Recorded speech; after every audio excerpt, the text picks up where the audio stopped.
अब हम एक्सरसाइज 3.2 का क्वेश्चन नंबर पहला इसको सॉल्व करने जा रहे हैं, तो आपको थोड़ा ध्यान रखना पड़ेगा। तो देखिए यहाँ पर ये पूछ रहा है कि निम्नलिखित आकृतियों में x का मान ज्ञात कीजिए। तो घबराने की आवश्यकता है नहीं, बहुत ही सिंपल प्रश्न है।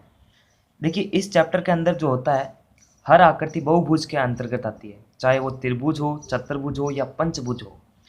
तो यहाँ पर देखिए x का मान ज्ञात करने की बात कर रहा है, और हमारे को पता है, ये देखो सारे जो कोण है ना, ये इसके बाहर वाले कोण हैं, और हमारे को ये पता है, ये जानकारी है या फिर एक रूल्स है कि बहुभुज के सभी बाह्य कोणों का योगफल जो होता है वो होता है 360 डिग्री के बराबर। तो ये भी एक बहुभुज है, चाहे भले ये त्रिभुज ही क्यों ना हो। ये देखो तीन भुजाओं से घिरी बंद आकृति त्रिभुज होती है वैसे, लेकिन रेखाखंडों से मिलकर बनी आकृति बहुभुज के अंतर्गत भी आती है। तो इस चैप्टर में त्रिभुज ना देकर अपन बहुभुज का नाम देंगे और फिर उसका नाम भी लिख सकेंगे। तो बहुत ही सिंपल है, बाह्य कोणों का योगफल 360 डिग्री के बराबर, यानी इनको इनको और इनको जोड़कर 360 डिग्री के बराबर लिखना है और फिर x का मान निकाल देना है। तो सबसे पहले अपन इसको जो है नामांकित करेंगे। सबसे पहला काम रहना चाहिए आपका इसको नामांकित करना। तो यहाँ पर देखिए एक भी कोण अंदर की तरफ नहीं है, तो बाह्य कोण वाला ही नियम लगाएंगे। तो यहाँ पर लिखने का तरीका थोड़ा इस तरह से रहेगा, आंसर लिख करके बहुभुज ABC में, क्योंकि हमने नामांकित किया बहुभुज ABC में, फर्स्ट में ये भी दर्शा दो कि त्रिभुज ABC ही है ना, तीन भुजाओं से घिरी बंद आकृति ABC भी तो है।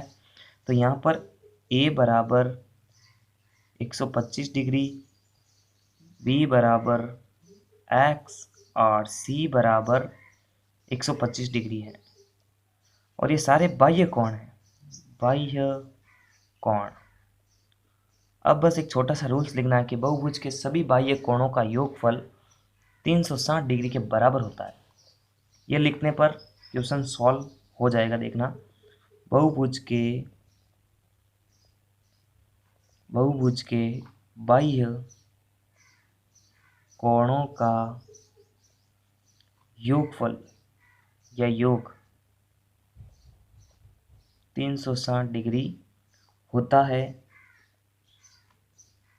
तो इस रूल से तो यही मतलब होता है कि जो बहुभुज के बाह्य कोण हैं उन सभी को जोड़कर 360 डिग्री के बराबर लिखना है। तो इसका मतलब A प्लस B प्लस कोण C बराबर 360 डिग्री। अब इनके मान लिख देते हैं। तो A बराबर 125 डिग्री, B बराबर है x जिसको हमारे को ज्ञात करना है, C बराबर भी 125 डिग्री है, 360 डिग्री। अब देखिए अंकों को जोड़ देते हैं। तो 125 प्लस 125 बन जाएंगे 250, बराबर इनका योग हो जाएगा 250। चाहे तो आप जोड़ कर देख सकते हैं।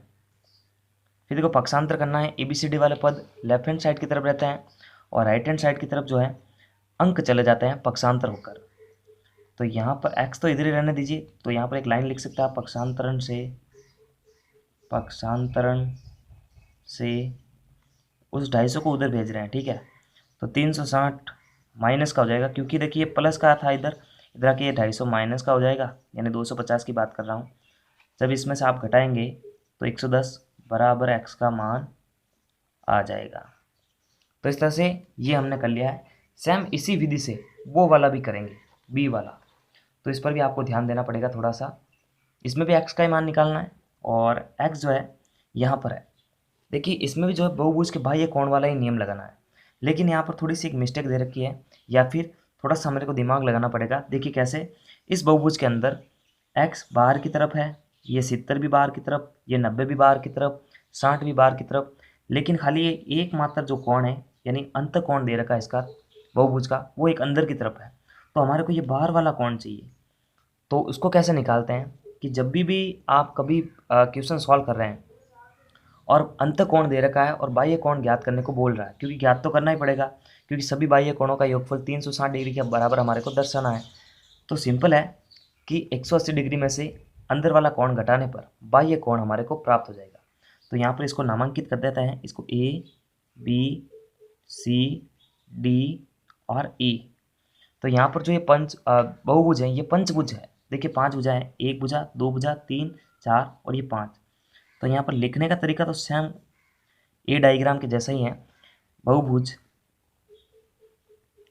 बहुभुज A B C D E में कोष्ठक में आप लिख सकते हैं पंचभुज है, क्योंकि 5 भुजाओं से मिलकर बना है। तो यहाँ पर सारे कोण दे रखे हैं 22 कोण, लेकिन नाम जो है बी का 22 कोण नहीं दे रखा है। तो यहाँ पर ए बराबर तो अपने को लिख देना है एक्स दे रखा है, बी बराबर 90 डिग्री है, अंत कोण है। तो अब देखिए अंत कोण से अपन बाह्य कोण ज्ञात करते थे। अंत कोण से बाह्य कोण बराबर हो जाएगा, अभी बताया था 180 डिग्री में से अंत कोण घटा देना है। तो 180 डिग्री में से अगर आप 90 घटा देंगे तो बराबर, क्योंकि देखिए अंदर वाला कोण भी 90 है, तो बराबर 90 डिग्री इसका आंसर हमारे को मिल जाता है। ठीक है, तो बी बराबर 90 आ चुका है बाह्य कोण। उसी तरह सी का भी लिख देते हैं। सी बराबर है बाहर की तरफ 60 डिग्री, और डी बराबर है 90 डिग्री, और ई बराबर है 70 डिग्री। तो 522 कोण आ चुके हैं। तो अब वही रूल्स है, ये लाइन आपको वापस लिखनी है। बहुभुज के कोणों का योग 360 डिग्री के बराबर होता है। ये लाइन आप वापस लिख देना। वीडियो लंबा हो जाएगा काफ़ी, इसलिए नहीं लिख रहा हूँ, टाइम वेस्ट हो जाएगा आपका। तो यहाँ पर देखिए ये लाइन लिखनी है। ये जो क्वेश्चन डायग्राम ए के अंदर लिखी ना मैंने, बहुभुज के बाह्य कोणों का योग 360 डिग्री होता है। तो यहाँ पर इसी लाइन को आपको वापस लिखना है। तो यहाँ पर सभी कोणों का योग है, तो इसमें पंचभुज है तो 5 कोण बाहर की तरफ है, तो 5 कोणों का योगफल होगा।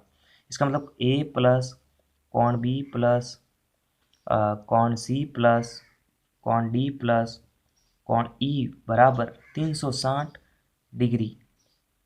ए का मान है एक्स जिसको ज्ञात करना है, बी अभी अभी ज्ञात किया बाह्य कोण 90 डिग्री, सी दे रखा है 60 डिग्री, डी दे रखा है 90 डिग्री, और ई दे रखा है 70 डिग्री। पहले सभी अंकों का योग कर देते हैं, फिर 360 डिग्री में से पक्षांतर नियम से घटाना है। तो यहाँ पर देखिए एक्स को तो जोड़ना ही नहीं, एक्स को तो ज्ञात करना है। अब देखिए आप जब भी इनको जोड़ देंगे तो देखो 90 और 90 180 तो यहीं पे हो जाता है, फिर ये 240 और इसमें जोड़ेंगे तो आ जाएगा बराबर 310 डिग्री आ जाएगा। 310 डिग्री बराबर 360 तो पहले से ही बराबर में है। अब पक्षांतर करेंगे तो ये चीज़ उधर जाके घट जाती है। एक्स बराबर 360 माइनस 310 डिग्री, तो घटाने पर आ जाएगा बराबर 50। तो इस तरह से x बराबर 50 डिग्री आंसर आ जाएगा। ठीक है, तो बहुत ही सिंपल था, एक दो बार आपको रिपीट करके देखना पड़ेगा। तो पूरे चैप्टर की प्लेलिस्ट की लिंक आपको वीडियो के डिस्क्रिप्शन बॉक्स में मिल जाएगी, वहाँ पर जाके आप बैक टू बैक सारे वीडियोस कवर कर सकते हैं और सारे अपने जो क्वेश्चन हैं उनको भी कवर कर सकते हैं। तो प्लीज़ हमें सब्सक्राइब कीजिए नेक्स्ट टॉपिक के लिए या नेक्स्ट क्वेश्चन के लिए। प्लेलिस्ट में बैक टू बैक आप सारे क्वेश्चन देख सकते हैं। नमस्कार, थैंक्स फॉर वॉचिंग।